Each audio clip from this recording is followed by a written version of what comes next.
would like to introduce you to a truly remarkable man. He's a cowboy. He's made history exposing the most toxic secrets of agribusiness. Fondly called the Mad Cowboy, Howard Lyman spent his career as one of the largest cattle feed operators in the United States until something happened.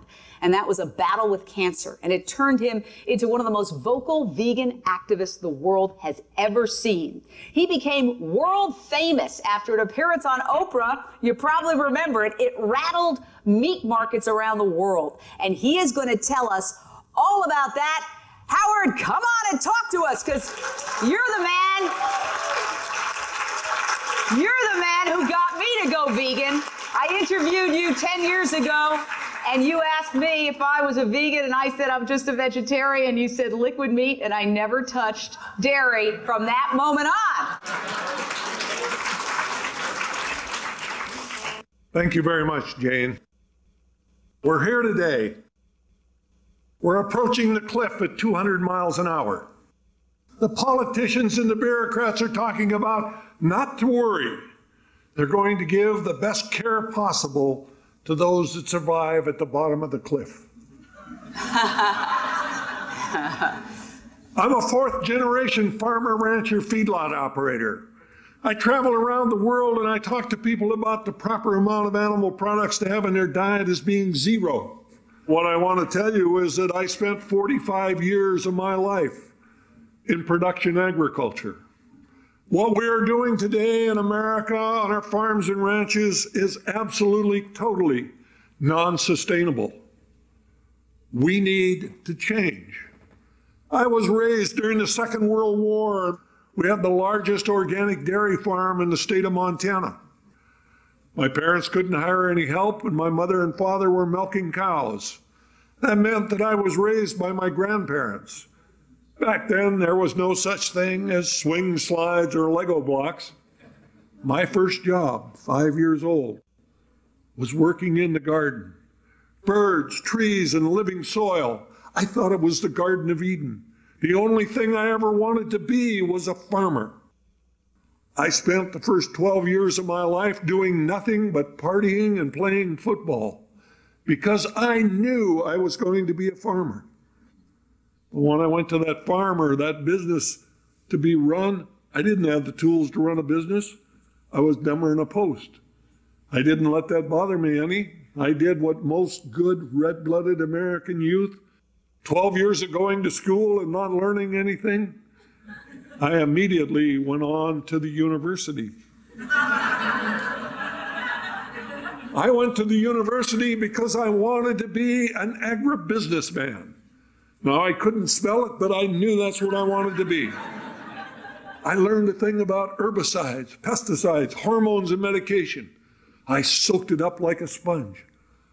I was going to go home and take that organic farm and turn it into an agribusiness.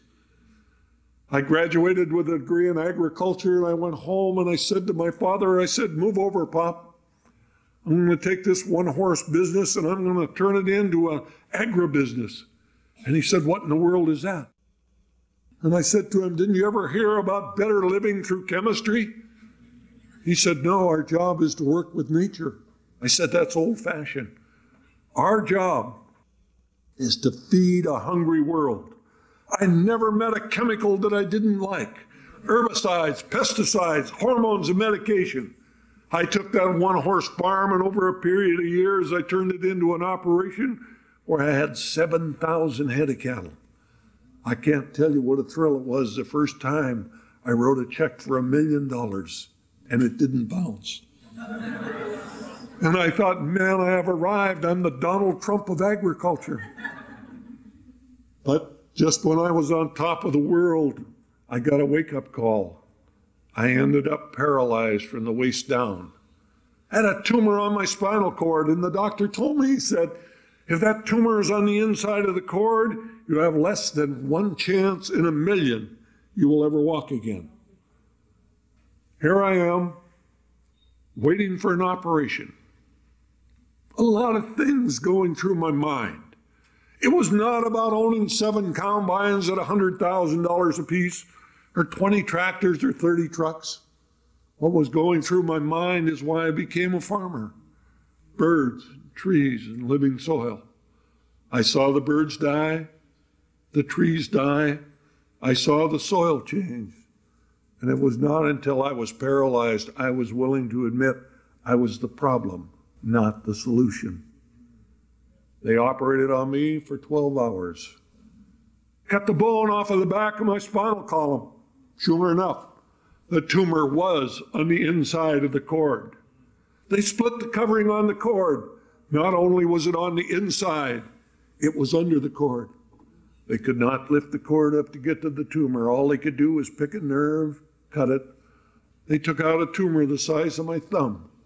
I walked out of the hospital with a 1 in a million operation. But I guarantee you I walked out a much different individual. I knew that it was not about more land or more cattle or more equipment. There was more to it than just being bigger and richer. I went to my banker and I said to him, I need your help. We need to start farming with nature. My banker, he reared back in his chair and he said, what in the world does that mean? I said, I think we need to become organic farmers. And he looked at me and he said, you want me to lend you money? You're not going to share it with my other customers, the chemical dealer, the pharmaceutical dealer, the fertilizer dealer? He said, there will never be a day like that. And so 1983, I sold my farm, I paid my debts, and I started working with other farmers to start producing food correctly. I learned that there is a lot of money out there that do not want people to know the truth. I started talking to people about not eating animals. Talked to them about mad cow disease. They thought I was the one that had holes in my brain because they'd never heard of it. But I ended up on the Oprah show. I told a few million people that we were grinding up cows and feeding them back to cows, that we were scraping up roadkill, deer, elk, possum, raccoons, and we were feeding those back to cows. And then we were taking euthanized pets, dogs and cats, full of chemicals that were used to kill them. The city of Los Angeles alone, 200 tons of dogs and cats a month are being ground up and put back into the feed for our pets or our food animals. Oprah, her eyes were as big as saucers. She turned around and looked at the guy from the National Cattlemen's Beef Association and said, Dr. Weber, are we feeding cows to cows? I will never forget what he had to say. There's a limited amount of that going on. Well, the next thing out of Oprah's mouth got us sued. She said, that stops me cold. I will never again eat a burger. Now, I knew that 13 states had a thing called the food disparagement law. But the food disparagement law said it was against the law to say anything you knew to be false. I told the truth. But guess what? The cattlemen sued. They didn't want the people to know the truth. They ended up suing us for 6 years. Hundreds of thousands of dollars defending our right to tell the American people the truth. I want you to realize sitting here today that if we don't deal with the truth, if we don't realize the fact that the majority of Americans today are dying from pain inflicted by their fork, we're digging more graves with our fork than any other tool that's out there. We need to look at what's going on in the world. If we are going to survive as a Homo sapiens species, we need to understand the fact that 80% of all of the grain that is produced in the United States of America today is stuffed down the throat of an animal. It takes 16 pounds of grain to produce 1 pound of meat. 16 pounds of grain, you can feed 32 hungry people. Which is the best use of our resources? We need to understand that the future is to feed healthy people, not animals to kill them. I spent 45 years of my life in animal production. I will tell you that what we're doing today is absolutely, totally non-sustainable. I changed from a meat-eating animal production person to a person today that is a vegan, eating nothing with a face, liver, or a mother.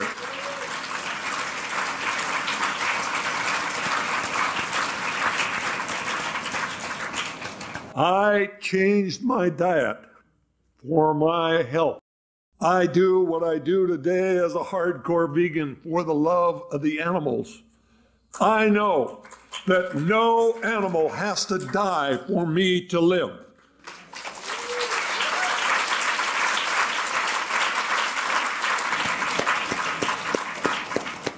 If we are going to survive as a species, we have to understand that our job is not to do everything.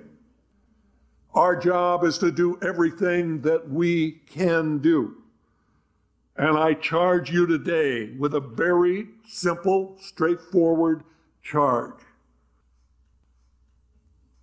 All you have to do is what you can do. Go veg. Go green. Save the planet. Thank you very much.